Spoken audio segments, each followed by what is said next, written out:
Good morning. I just wanted to go deeper on that covenant piece from last night.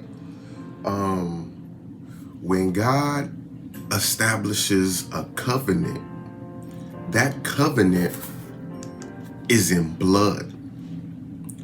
God had established a covenant with Abraham through his circumcision. Abraham circumcised as evidence of the covenant that he had with God. And that covenant was established in blood. And I just wanted to go deeper on that, because last night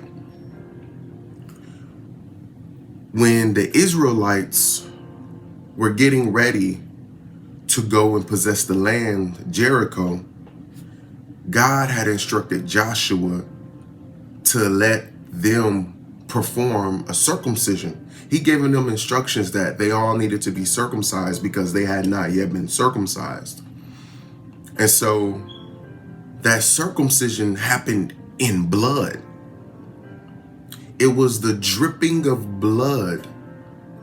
That blood is what established the covenant. And so when it comes to me and you, the place that we're in, God is getting us to learn how to kill our flesh, to learn how to make ourselves a living sacrifice. And we do that by believing on Christ. Because when we believe on Christ, his blood was shed for us. His blood was shed for us. So when we believe on Christ and believe on his death on the cross, we have now entered into a covenant with God. And when we enter into that covenant with God, that now gives us access.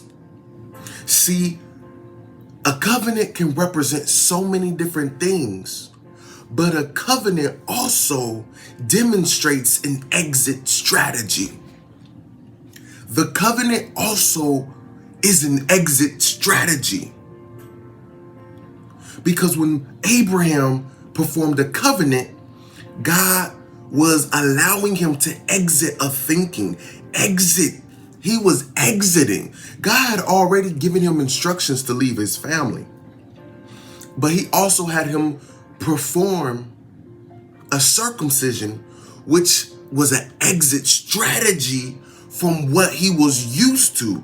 It was an exit strategy from what he was previously called. It was an exit strategy from a position and a posture that Abraham once carried. Covenants are an exit strategy. Before God brought the people of Israel out of Egypt, he had them put the blood of the lamb. He told them to get a lamb and to kill it and to put its blood on their doorposts. Because their doorpost was the place that protected them and kept them while they waited on instructions on how to exit it. Oh my gosh. The covenant is an exit strategy. So the exiting isn't always just leaving a certain physical place, but the exit strategy also helps you leave a mental and a spiritual place as well. Jesus, when he died, he rose on the third day. His sacrifice, that blood that was shed, was powerful, because when he rose up in power and authority, and death no longer had the ability to come and visit him anymore. So when his disciples seen him, he gave them an eternal exit strategy for them to be able to live forever. He changed their thinking because they all ran away when Jesus was about to die. They kind of dispersed. Peter denied him 3 times. And yet, we have documentation, and theologians believe that the disciples were killed. So they went from fleeing from the scene of death to embracing death, because the covenant that was established through the shedding of blood through Jesus is what allowed them to change their thinking. So they entered into an eternal resting and dwelling place mentally and spiritually. The covenant is an exit strategy. It's designed to solidify and to block where you have come from and to keep you from returning. Come on. Oh my gosh. The covenant is an exit strategy. So when they were born in the wilderness, they hadn't entered into the promised land or had entered into the promises of God just yet. So when God had instructed Joshua to circumcise them, it was a reflection and also a deflection from entering into the same place that God brought them out from. It was an exit strategy. And so they not only were exiting from a place of not being in promise, they weren't just exiting from a place of not being provided for and walking into what God had told them they will walk into, but it was also an exit strategy from the thinking of Egypt. Listen, Rahab, when Joshua sent the 2 spies into Jericho, they told her to put a scarlet cloth to remind them of the covenant. That scarlet cloth, yes, was a representation of the exit strategy. See, the people in Jericho didn't even notice it. They didn't even realize it. But she did it as an act of faith, but also as an act of being able to exit out of the judgment of what God was getting ready to do in Jericho. Listen, her house was built into the walls of Jericho. Her house was built into the walls of Jericho. So that covenant that she kept in faith, that covenant that she performed in faith, is what protected her from the judgment of God. So the covenant is also an exit strategy because you move in the dimension of faith. You're trusting the blood. You're trusting the instruction of God to protect you from his judgment. So not only did it protect them from escaping the judgment, but also exiting the mindset and a former posture and former status that they at one time did not have. Because in that blood covenant, God has an obligation to keep that covenant with you. See, and a lot of times we get in covenant with God and we don't utilize our covenant to build a relationship with God to understand what it is that we have access to. So it's amazing because Joshua received instructions from the angel of the Lord, and the angel of the Lord told him how they were going to get Jericho. So not only does a covenant, instruction, and obedience give you access to new things, but your Your obedience and the instructions gives you access to the will of God. I talked about it in another video before, but Joshua had asked the angel of the Lord, are you for us or are you for our enemies? And the angel of the Lord said, neither. I ain't for neither of you, but I am for the Lord. And so I'm here to give you instructions and give you directions because of your obedience, because of the blood covenant, and because of the circumcision, and because of your faith. You have now accessed the will of God. You have accessed the direction and instruction in a supernatural way that'll allow you to obtain what it is God has for you. And all you have to do is these simple things. Walk around 7 times each day. And on the 7th day, walk around once, and Jericho is yours. Have a loud, great shout. Wow. They didn't have to fight. They didn't have to do anything or waste any type of energy to get into the place that God had told them they were going to get to. They didn't need to throw bombs.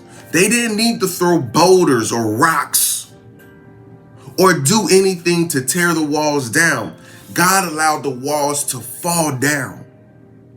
Because in your covenant with God, where it looks like there's no entry point, but see, there was an entry point. Rahab was the entry point.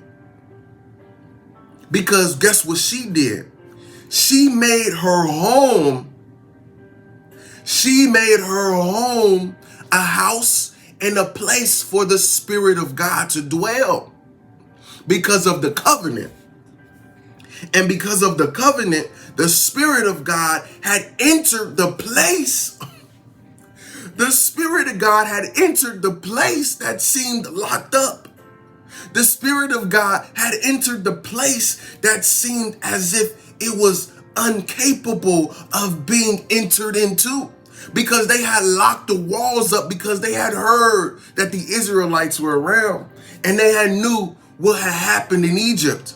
So they had locked the city down, thinking that that would protect them, thinking that that would give them no access. But God was in the city because Rahab had allowed the Spirit of God to dwell in her home. And because the Spirit of God dwelled in her home, this opened up the doorway for God to come in and do the miraculous. It's amazing what one person's obedience and one person's sacrifice and one person's faith can do. The people had entered, the 2 spies had entered into the city. But not only did the Spirit of God had already went into the city because of the 2 spies and because of the word of God. Don't miss what I'm saying. It had already entered into the city because God had already spoken it. So that meant that the Spirit was already there. The power and the plan was already there. But the Spirit of God entered Rahab's house. So God seen the covenant. And so the wall, her house is built into the wall. That wall didn't fall. That wall did not fall. It fell around her house and fell on everything else, but it did not destroy her house. Her faith kept her possessions. Her faith kept her life. That covenant protected her family. That faith protected her family.